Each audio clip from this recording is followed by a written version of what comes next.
ചേട്ടന് എഴുതാൻ ബാക്കിയുള്ള കൃതികൾ മനസ്സിൽ?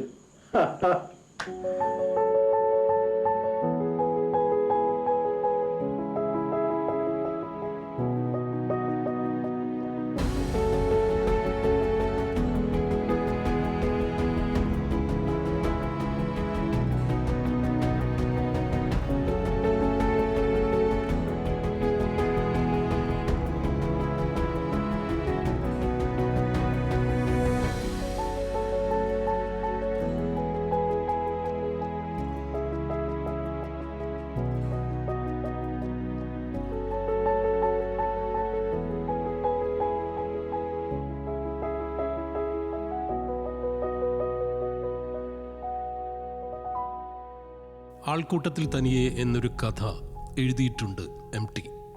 സ്വയമേവ അങ്ങനെ ഒരാൾ തന്നെ ആയിരുന്നിട്ടുമുണ്ട് അദ്ദേഹം, പ്രത്യക്ഷത്തിലും അല്ലാതെയും. ഓളവും തീരവും, ബന്ധനം, ആരൂഢം, അടിയൊഴുക്കുകൾ, കാലം, പാതിരാവും പകൽ വെളിച്ചവും, ഇരുട്ടിൻ്റെ ആത്മാവ്, നഖക്ഷതങ്ങൾ, അമൃതം കമയ, നഗരമേ നന്ദി, വാനപ്രസ്ഥം, സദയം, ചെറിയ ചെറിയ ഭൂകമ്പങ്ങൾ, ആരണ്യകം. ഓരോ പേരിലും വാക്കിലും വരിയിലും ഗൂഢാർത്ഥങ്ങളുടെ ലയമുണ്ട് ആ രചനയിൽ. വരികളിൽ ആത്മനിഷ്ഠ വിചാരങ്ങളുടെ വേലിയേറ്റങ്ങളുണ്ട്. പഴയ കാലത്തിൻ്റെ ഓർമ്മകളുടെ ഒഴുക്കുണ്ട്. കഥാപാത്രത്തിൻ്റെ ആത്മഭാഷണങ്ങളുടെ താളവും സംഘർഷങ്ങളുടെ മുറുക്കവും അതിലെ ഓരോ വരിയിലും കേൾക്കാം. ആ എഴുത്തിനോട് ചെവി ചേർത്ത് വെച്ചാൽ.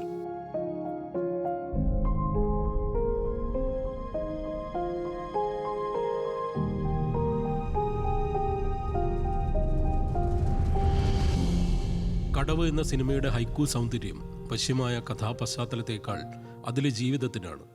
മഞ്ഞിൽ കാൽപ്പനികതയുടെ ശീതക്കാറ്റുണ്ടായിരുന്നു ഓരോ വരിയിലും.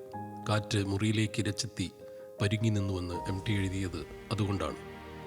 MTയിൽ തന്നെ മുഗ്ധനായി എഴുതിക്കൊണ്ടിരിക്കുകയോ സ്വയം മുഴുകുകയോ ചെയ്ത ആളാണ്. അതുകൊണ്ടാണ് കാലത്തിൽ സേതുവിനോട് സുമിത്ര പറയുന്നത്, സേതുവിന് എന്നും ഒരാളോട് മാത്രമേ ഇഷ്ടമുണ്ടായിരുന്നുള്ളൂ, സേതുവിനോട് മാത്രം എന്ന്.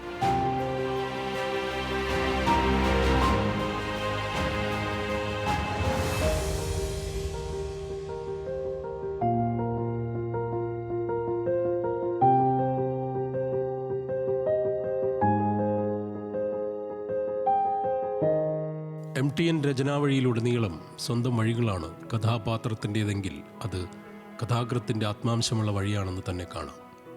ഈശ്വരനുണ്ടോ എന്ന് പറയാൻ ഞാൻ ആളല്ല, പക്ഷേ കൊടിക്കുന്നത്ത് ഭഗവതി ഇല്ലെന്ന് പറഞ്ഞാൽ ഞാൻ സമ്മതിക്കില്ല എന്ന് MT ഒരു പുരോഗമന സംഘടനയുടെ പ്രഭാഷണ പരിപാടിയിൽ പറഞ്ഞതിലുണ്ട്.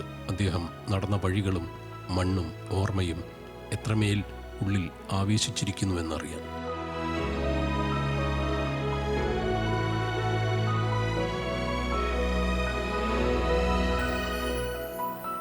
താഴ്വാരം സിനിമയുടെ പരസ്യവാചകത്തിൽ MT ആ സിനിമയുടെ മൊത്തം കഥയെ ഒറ്റ വാചകത്തിലേക്ക് ഭംഗിയായി ചുരുക്കിയത് ഇങ്ങനെയാണ്: കൊല്ലാൻ അവൻ ശ്രമിക്കും, ചാവാതിരിക്കാൻ ഞാനും.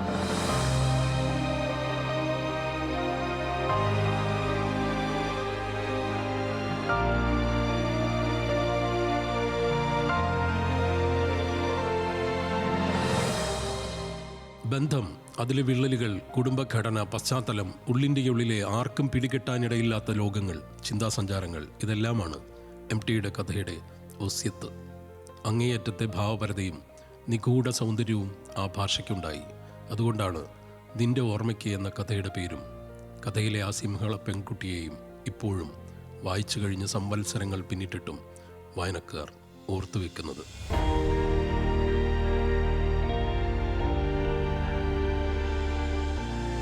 എവിടെ പോയാലും ഒരു പിന്മടക്കം MT കാത്തുവെച്ചിരുന്നു എല്ലാ ആദ്യകാല രചനകളിലും.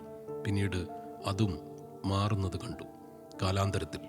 ആ രചനകളിൽ വരുംവരായികകളെ ഉൾക്കൊള്ളുക എന്ന അനിവാര്യ നിശ്ചലത്വം കഥാപാത്രങ്ങളിലൂടെ MT പിന്നീട് സൃഷ്ടിച്ചെടുത്തു.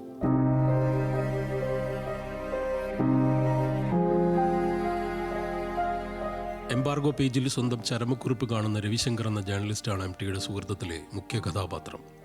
രോഗാതുരതയിൽ നിന്ന് ജീവിതത്തിലേക്കുള്ള തിരിച്ചുവരവ് അനാവശ്യമായിരുന്നുവെന്ന തിരിച്ചറിവിൽ അയാൾ വീണ്ടും മരണത്തിലേക്ക് നടക്കുന്നു. അതിൽ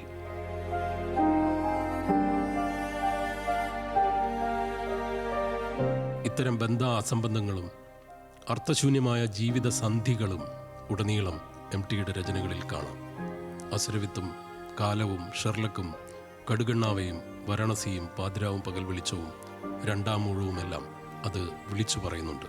അതിനാൽ എം ടിൻ രചനകളെ ഇങ്ങനെ സംഗ്രഹിക്കാം. ഓർമ്മയുടെ പച്ച ഞരമ്പിൽ എഴുതി വെച്ച വാക്കിൻ്റെ ശിലാലിഖിതങ്ങളായിരുന്നു എം ടിയുടെ ഓരോ എഴുത്തുകളും. അതിന് കാലവും വായനക്കാരുമാണ് സാക്ഷികൾ. അവരിനിയും ആ ലിഖിതങ്ങളിലൂടെ പ്രയാണം ചെയ്തുകൊണ്ടേയിരിക്കും കൽപ്പാന്തകാലത്തോളം.